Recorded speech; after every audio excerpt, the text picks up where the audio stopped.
Mahilig ba kayong magpahikaw?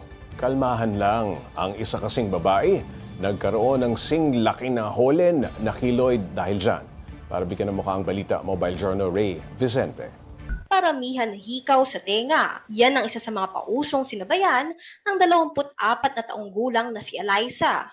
Pero ang ending, nagkaroon siya ng singlaki ng holen na keloid sa kanyang tenga. Mura po kasi, tas dalawa na po, yung sa baril po. Nagkaroon po ng bump, tas nalaki po siya, tas sugat po na para matutuklap, ganun po yung feeling po. Tas color brown nga po siya, tas namumula po minsan po, tas minsan nasakit po talaga siya.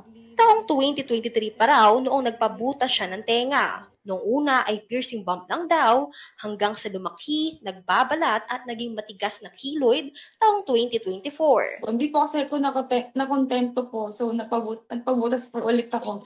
Kasi nga po parang cool. Sobrang insecurity ko na din po siya kasi nga po hindi ko po inaasahang mangyari po. Tumagal pa ng 1 taon na bago na pagdesisyonan ni Eliza nitong Agosto na ipang-opera lalo't hirap na itago. Tinanggal po, sobrang baho po, sobrang gastos din po. Kumbaga sa huli din po talaga yung pagsisisi po. Babala ng isang ENT doctor, hindi raw dapat binubutasan ng ear cartilage. Avoid nyo yung cartilage. Pag nag-o-opera kami around the ear, we avoid the cartilage kasi pangit yung blood supply niyan. Pag yan na-damage, hindi siya nag-heal ng madali.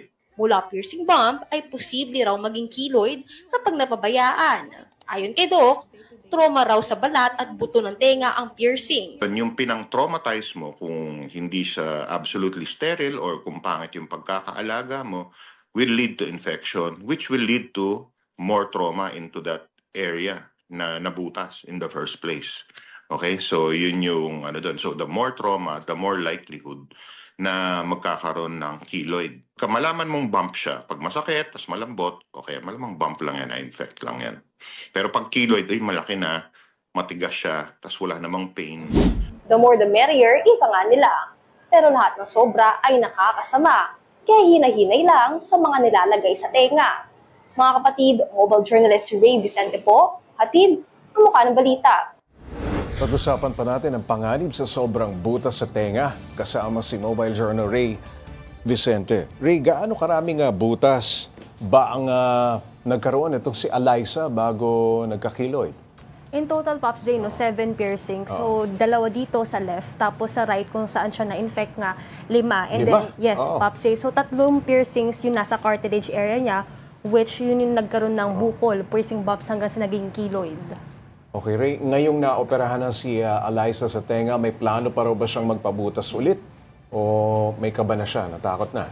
Siyempre, Pops, may kaba na talaga, no? Pero kwento niya talaga before, parang naging hobby na raw talaga niya nagpapabutas ng tenga kasi sabi niya, cool nga raw. Pero dahil nga dito sa hindi niya inaasahan na insidente, natakot na raw talaga siya at hindi niya na raw uulitin ito. Payo naman ng doktor na nakausap mo, huwag magpabutas sa ear cartilage na tinatawag. No? Pero hindi naman lahat ng nagpapabutas dito nagkaka-keloid.